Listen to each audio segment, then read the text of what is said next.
안녕하십니까. 신인견의 국방TV 데일리 디펜스 시간입니다. 자, 이번 시간에는 베네수엘라와 러시아 이야기인데요. 이게 한반도에도 미치는 영향이 있을 것 같습니다. 좀 우려스럽습니다. 속보입니다. 러시아가 베네수엘라의 군사력을 파병했습니다. 이로 인해서 북핵 문제도 꼬이나 라는 주제로 말씀드리겠습니다.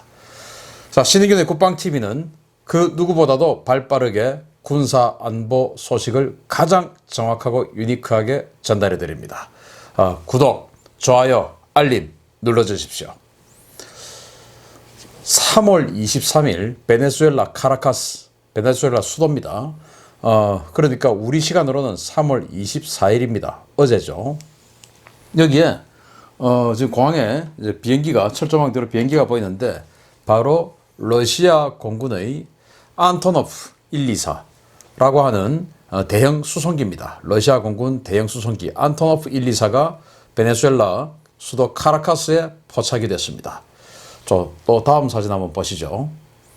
또 역시나 러시아 공군의 수송기인 일류신 62M 수송기도 포착이 됐습니다. 같이 왔어요. 두 대가 같이 왔습니다. 지금 이제 이 일류신 62M은 바로 김정은이의 전용기인 참매 1호와 똑같은 기종이죠.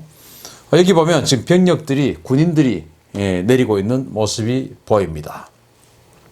이렇게 러시아가 어제 베네수엘라에 공군 수송기 두 대를 보냈는데 여기에 이제 뭐가 실려 있을까요?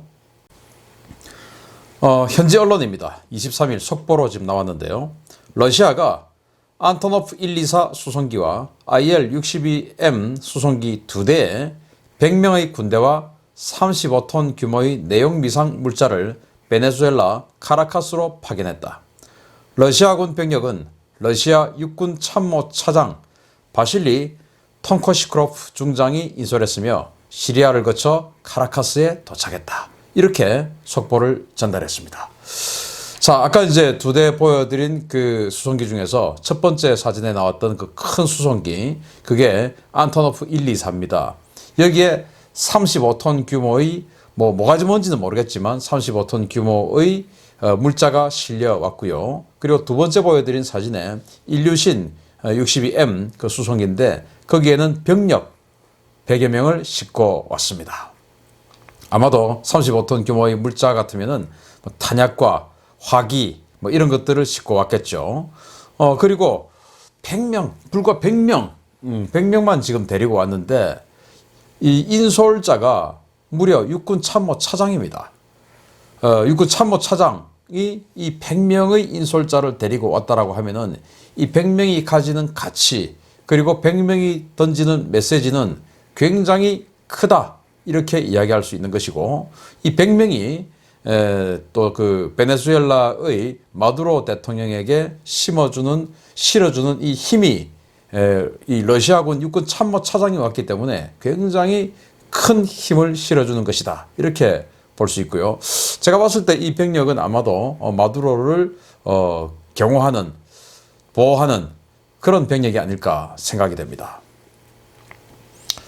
제가 여러 번 말씀을 드렸지만 베네수엘라의 전국은 아주 혼란에 빠져 있죠. 지금 현재까지는 이 마두로라고 하는 대통령이 베네수엘라를 통치해 왔는데 거의 포퓰리즘 이런 것들이 극단을 달리고, 그리고 부정, 부패, 독재, 포퓰리즘, 그리고 공무원 양산 완전히 이런 것들의 극단을 달리면서 나라를 최악의 상황으로 망하게 만든 장본인이죠. 그리고 이제 그에 대응해서 국회의원인 이 과이도, 젊은 과이도 대통령이 지금 국가를 이끌겠다라고 나서고 있고, 이렇게 해서 국제공인 임시 대통령인 과이도와 불량국가 공인 대통령인 마두로가 경쟁하고 있습니다. 차베스에 이어 집권한 마두로 정권의 부정선거와 실정에 반발한 과이도 국회의장이 임시 대통령을 선언하고 마두로와 대립하면서 전개되고 있는 전국 혼란이 정말 지금 현재 극단에 치달하고 있죠. 이 과이도는 왜 국제공인이냐? 미국을 비롯해서 세계 50여 개국이 지금 베네수엘라의 대통령으로 이 과이도를 인정하고 있습니다. 베네수엘라 유일한 지도자는 과이도다, 이렇게 미국을 비롯해서 선진국들은, 서방 선진국들은 과이도를 지지하고 있습니다. 그런데 불량국가 공인 대통령 마두로, 여기는 북한, 쿠바, 그리고 이제 중국, 러시아, 이란, 시리아, 이런 나라들이 이 마두로를 지지하고 있습니다. 그 나라들의 이름만 들어봐도 뻔한 나라들이죠. 이런 나라들이 마두로를 지지하고 있고, 즉 사회주의, 공산주의, 독재, 이런 그 닉네임을 가진 나라들은 다 마두로를 지지하고, 자유민주주의 그리고 선진국 이런 나라들은 대부분 과이도를 지지하고 있습니다. 이렇게 극단의 대립을 하고 있는 상황에 이 마두로를 보호하기 위해서 러시아가 병력을 파병한 겁니다. 자, 마두로의 보호자를 자처하는 푸틴 러시아 대통령입니다. 푸틴 러시아 대통령은 지금 이 뒤에 보이는 죽음의 백조라고 하는 블랙잭 전략 핵폭격기를 작년, 즉 18년 12월에 베네수엘라에 파견했습니다. 그래서 이제 바로 플로리다가 바로 코앞에 있는 이 카리브해까지 이 블랙잭 전략 핵폭격기를 비행을 시키는 그런 극단적인 대미 도발을 하기도 했었죠. 제2의 쿠바 사태가 아니냐, 이런 평가가 나올 정도로 과거에 이제 쿠바에 핵무기를 갖다 놓으려고 했을 때 미국의 케네디 대통령이 핵전쟁을 불사하고 그것을 막았었죠. 그래서 3차 대전의 위기가 지나가기도 했었는데, 그때와 거의 흡사하게 핵폭격기를 작년 12월에 이 푸틴이 베네수엘라로 보냈었습니다. 물론 쿠바에는 완전히 핵미사를 영구 배치시키려고 했습니다만은, 여기는 이제 임시로 한번 전개했다가 돌아가긴 했습니다. 그런데 작년 12월 그리고 19년 1월 이렇게 해서 계속 푸틴 대통령은 뭐라고 이야기하냐. 베네수엘라 내전 간섭은 국제법 위반이다. 즉 미국을 빗대서 한 말이죠. 그리고 마두로 정부만이 베네수엘라의 합법 정부다. 이렇게 마두로에게 힘을 실어주면서 미국을 견제하고 나섰습니다. 자, 이 시기죠. 2019년 1월 29일입니다. 이때 그 백악관 국가안보 보좌관인 존 볼턴의 메모지 유출 사건이 발생합니다. 바로 뭐냐면은 회의를 하고 나왔는데 이 존 볼턴 보좌관의 노트에 이렇게 써 있습니다. 콜롬비아에 있는 병력 5,000명을 베네수엘라로 보내자. 이런 이제 메모가 나와 있었는데, 이때 미국이 베네수엘라에 보낼 구호 물자를 콜롬비아로 보냈었습니다. 콜롬비아와 베네수엘라가 인접해 있는 국경을 마주하고 있거든요. 그런데 베네수엘라는 그 구호 물자를 받지 않겠다고 콜롬비아와 연결되어 있는 다리를 봉쇄해 버렸습니다. 그 과정에서 그 직전 직후에 그리고 어떤 살인 사건 이런 것들이 발생했습니다. 그래서 이제 볼턴 국가안보보좌관이 콜롬비아에 파견되어 있는 미군 5,000명을 베네수엘라로 보내자, 이런 메모를 유출하게 됐었죠. 이제 이렇게 러시아의 블랙잭 베네수엘라 파견, 그리고 그 다음 달에 바로 또 미국은 5,000명의 병력을 베네수엘라로 보내자, 즉 레짐 체인지 하자, 이제 이 말이 되겠죠. 이렇게 극단으로 치닫고 있는 상황이 전개가 됐었습니다. 불과 2달 전 이야기입니다. 그랬더니 바로 그 직후에 러시아는 마두로를 보호하는 용병 부대를 파견했습니다. 바로 바그베르 그룹이라는 그 용병 부대인데요. 이 바그베르 그룹은 러시아군 총참모부 정보총국, 즉 GRU죠. 이 정보총국에서 활용하는 것으로 알려진 러시아의 비공식 PMC입니다. 러시아가 개입된 주요 분쟁 지역에 빠짐없이 등장하며 정치적 논란의 우려가 있는 분쟁지에 우선 파견되는 푸틴의 사병 조직입니다. 예를 들어서 우크라이나의 크림반도를 병합을 할 때, 그때 이제 크림반도에 있는 친러시아 성향의 주민들, 또 러시아 출신 주민들이 먼저 봉기를 해서 이렇게 접수를 하고 그들이 투표를 통해서 러시아로 가자, 이런 식으로 이제 했다라는 거 아니겠습니까? 그런데 실제적으로 그 군사 봉기를 일으키고 했던 최첨단에 섰던 주도했던 사람들이 바로 이 바그베르 그룹이다라는 것이 정설입니다. 그러면 이 용병 집단은 순수한 용병 집단이냐? 아니에요. 여기 제가 이렇게 언급을 해놓았듯이 러시아군 총참모부의 정보 총국에서 활용하는 것으로 알려져 있다. 이렇게 지금 제가 언급을 했던 이유는 뭐냐? 이 바그베르 그룹의 이 병력들이 바로 러시아군 또 러시아 정부의 훈련 시설을 바로 이용을 해버립니다. 용병이라면 어떻게 군대의 훈련 시설, 정부의 훈련 시설을 이용할 수 있습니까? 못하죠. 그래서 그러나 이제 또 이 사람들의 또 그 안타까운 점은 또 있어요. 뭐냐면 예를 들어서 정식 러시아 군인이면 전사를 하거나 임무 중에 뭐 사망을 하거나 그러면은 국가로부터 아주 그런 이제 예우를 받는 보훈 혜택을 받는데 이 사람들은 사망을 하게 되면 바로 버립니다. 왜? 러시아 정부가 관계없다. 우리하고 관계없다. 이렇게 해야 되니까 버리죠. 그래서 러시아 정부가 개입됐다. 라고 하는데 사실은 따져보면은 러시아 정부와 관계없는 어떤 그런 사건들. 대부분 이 바그베르 그룹이 했던 일들이고, 그런 것들이 바로, 정부의 시설들, 그리고 무장도 최첨단입니다. 장갑차까지 가지고 있어요. 그런 것들로 봤을 때, 푸틴 러시아 대통령이 곤란할 때 사용하는 사병 조직이다.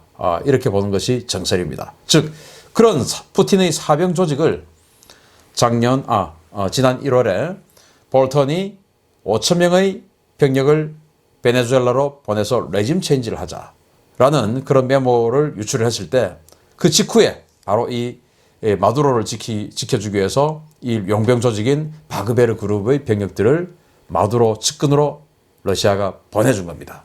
그게 이제 지금까지 이어오고 있는데 그것도 부족하니까 아예 러시아 정규군을 지금 100명을 어제 보낸 겁니다. 자, 푸틴은 왜 정규군을 파병했을까요? 바로 지난 19일입니다. 미국과 브라질의 정상회담에서 트럼프 대통령이 이렇게 이야기했습니다. 베네수엘라에 대해 모든 옵션이 검토되고 있으며 군사 개입 가능성도 배제하지 못한다. 이렇게 브라질과의 정상회담 직후에 기자회견을 통해서 트럼프 대통령이 이야기를 했습니다.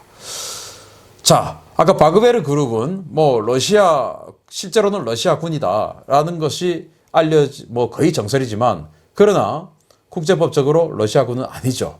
왜냐? 용병이니까요. 그래서 그 바그베르 그룹의 그 용병이지만 러시아인들이지만 용병인 사람들이 만약에 사망을 하게 되면 러시아 정부가 왜 우리를 건드리냐 이렇게 할 수는 없는 것이죠.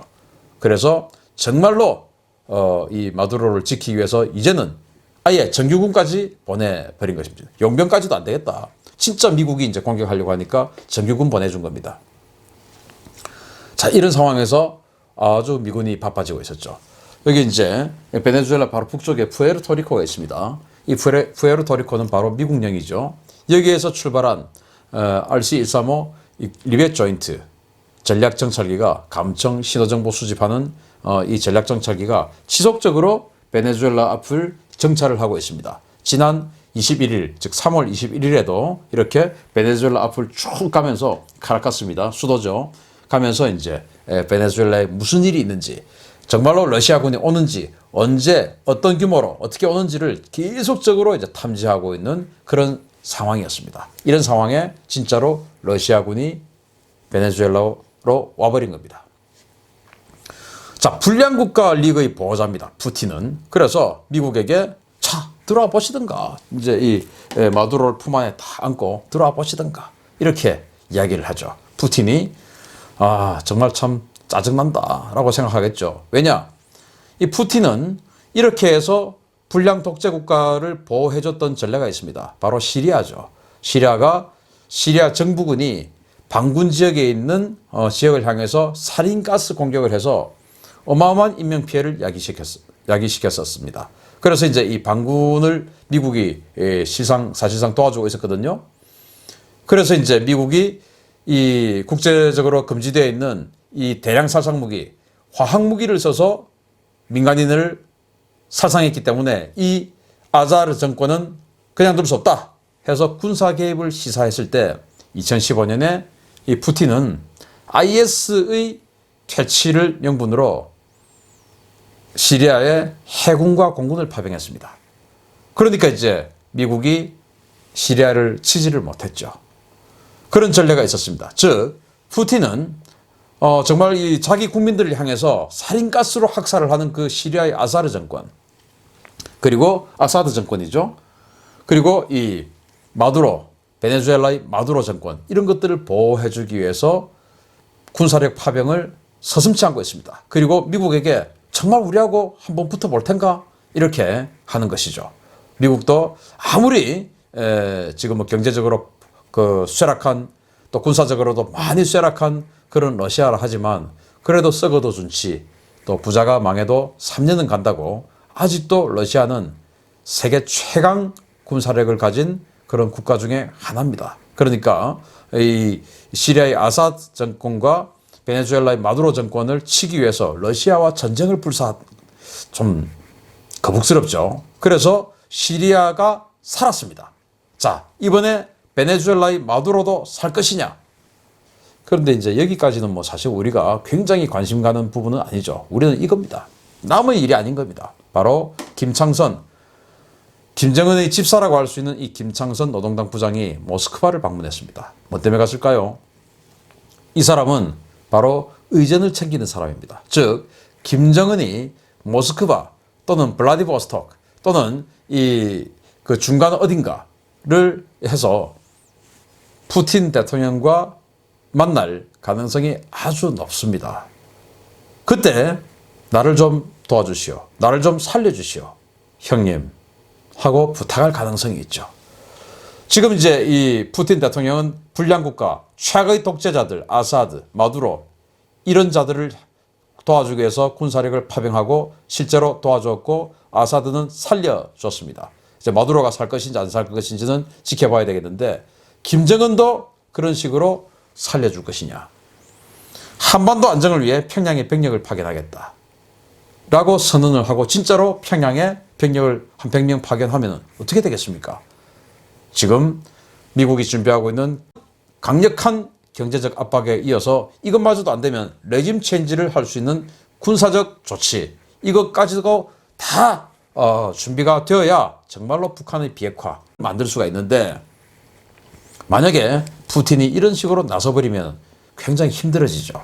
그래서 자, 경제적으로 굉장히 어려움을 겪고 있는 러시아가 또 북한에게 북한의 어떤 그 경제적인 이익의 상당 부분을 제시받는 조건으로 용병 또는 러시아 정규군을 북한에 파병하면 군사적 조치가 굉장히 힘들어지는 것입니다. 그러면 우리 한반도 상황이 다시 꼬여버립니다. 그래서 푸틴 러시아 대통령 좀 낄 때 끼시고 그렇게 했으면 좋겠습니다. 아사드, 마두로 이런 사람들 도와주는 것은 우리가 뭐 크게 관여할 바는 아니지만, 김정은을 도와주는 것은, 그것은 정말 우리 대한민국 정부가 나서서, 또 국민이 나서서, 여야 할 것 없이 나서서 러시아에게 유엔 안보리 상임 이사국의 책임 있는 자세를 보여라 라고 주장하고 나서야 됩니다. 이런 소식 전해드리면서 오늘 데일리 디펜스 마치겠습니다. 감사합니다.